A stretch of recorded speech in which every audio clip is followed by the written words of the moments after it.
Hello friends, Heidi here from Rain Country. God is good all the time, and I'm here to make a healthy milk kefir pudding, or it can be a drink if you want. It depends, a thicker drink. It depends on how thick you let your milk kefir get and how much of this stuff that you add to thicken it up on its own. I'm going to try to shoot for a pudding this time, but if it ends up a little runny, I don't mind that either.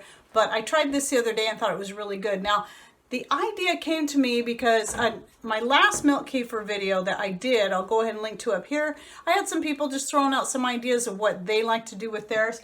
And somebody mentioned mixing instant pudding with it. Now, personally, I would avoid that, especially if it's sugar-free, because typically the boxes of instant pudding they have a lot of ingredients that aren't actually healthy, and especially if it's got aspartame or some other kind of sweetener that's really not good for you, so you got to look into that. However, what are some ways that we can come up with a way to make a thick pudding-like thing that can also be done fairly quickly that would make a truly healthy treat? So I'm going to show you what I tried here, and let's get to it. Okay, and this is not adding any sugar, just so you know. And so what I've got here is my milk kefir. I tend to keep it a little bit on the runnier side, but I have another batch here that I actually started with half and half that I'm hoping I'm going to leave out longer and let it get thicker. And it's already going to be a little bit thicker because it's half and half anyway, so it's organic. This is the Organic Valley half and half, which I got that idea from another subscriber that talked about making her own sour cream. So I'm going to pour my rather runny milk kefir into this bowl. This is actually a glass yogurt bowl from the 70s that I got from a friend of mine. She gave me a whole set of these. And now to this, so I've probably got about a cup in here. And to this, I'm going to add about a tablespoon of flaxseed, a tablespoon of chia seed. And what you want to do, what you can do is you can pre-mix all this stuff if you want it to make it so it's ready to go. Tablespoon of poppy seed, sorry, and then a tablespoon of chia seed, and then a tablespoon of hemp seed. Okay, and then for another little bonus that will definitely make it thicker is you can put in a little bit. I'd be careful not to put in too much because it's a bentonite clay. It absorbs quite well, and that's going to be really healthy for you. My only concern with adding bentonite clay is because it's very detoxifying. I would hope that it may not carry out the probiotics with it that are in your milk kefir. So I'm putting this in here though anyway, so you can sort of get an idea of how well it works. And I would actually recommend mixing the bentonite clay in with a fork or a whisk. I always try to use something when working with ferments that's not metal. And here I actually have, that was part of the set that I bought, a bamboo fork. So we'll do that to blend that in a little bit better. Okay, and then while that's sitting, the next thing I want to do is I'm going to take some freeze-dried pineapple. Now you can use any freeze-dried fruit that you want, but consider the fact that your milk kefir is already rather tart, so going with a sweeter fruit is going to be your best bet. So I would recommend it freeze-dried strawberries or even dehydrated, as long as it's dry enough that you can powder it up well. And pineapple's really good. Mango would be another great option. So what I'm going to do with this is I'm going to take, about a half cup maybe or more, and put it in my coffee grinder. This is the one I have set aside specifically for everything but coffee. And I'm going to go ahead and grind these up.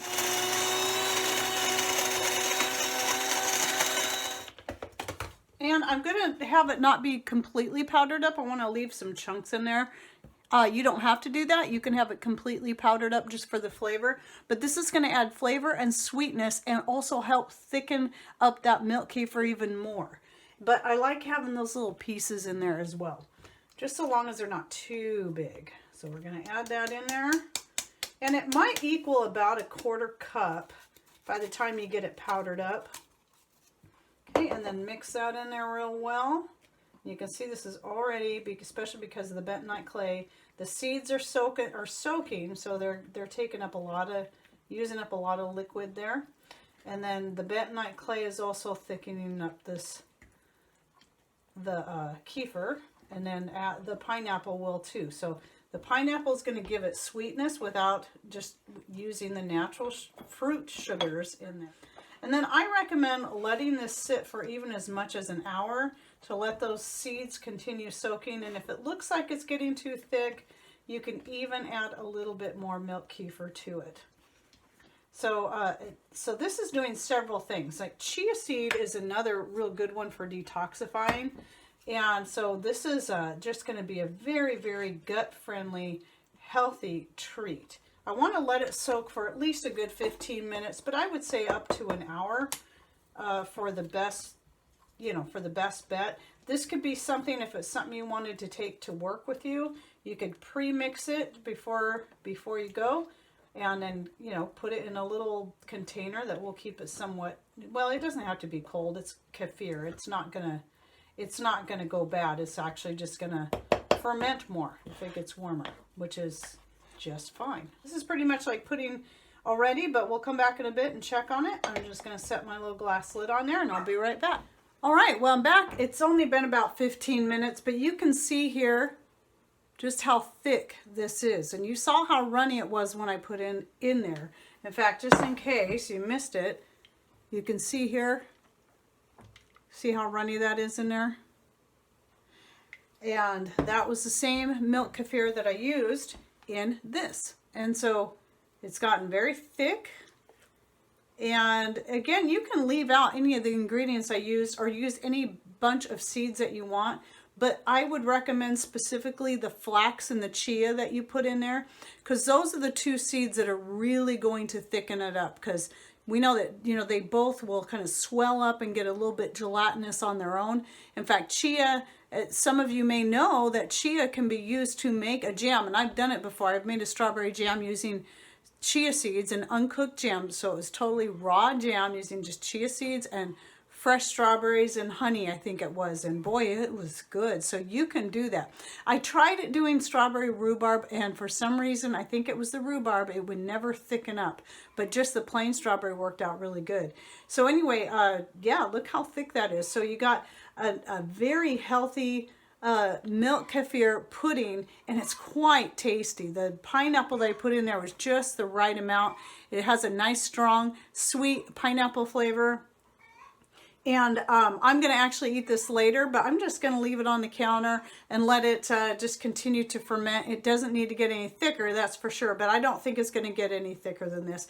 Typically 15 minutes is enough that you'll need for those seeds to really soak up the liquid. Now, the poppy seeds and the hemp seeds I add in there more for their health. Some other seeds you may want to consider are like sunflower seeds or pumpkin seeds, and or pine nuts. That would be really good. They're not going to all soak up the liquid the same way, but just for the sake of getting that extra protein and minerals in there. So like poppy seeds and chia seeds and flax seeds, they're just all seeds in general, pretty high in minerals like magnesium, manganese, and so on. And so I really recommend you do that. And I've done this with yogurt before when my yogurt ended up a little too runny. It didn't thicken up the way it should have.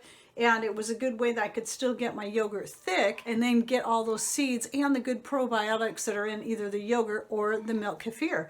And so there you go. I hope you like this idea and that you'll give it a try. And again, consider other fruits like mango or strawberries, I think would be really good.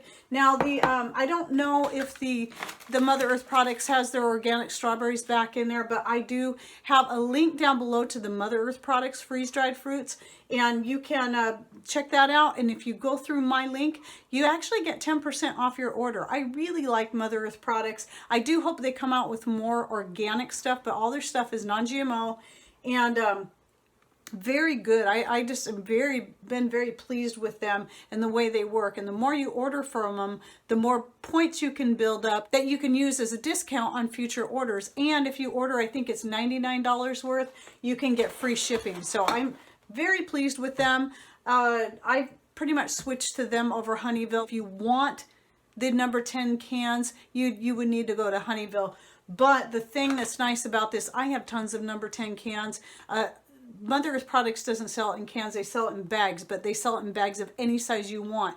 Little teeny tiny bags so you can just try them out, or really massive bags. And I don't know how many pounds they go up to. I think I might have seen some certain fruit or vegetable that was dried or freeze dried that could go up to 25 pounds. That's a lot.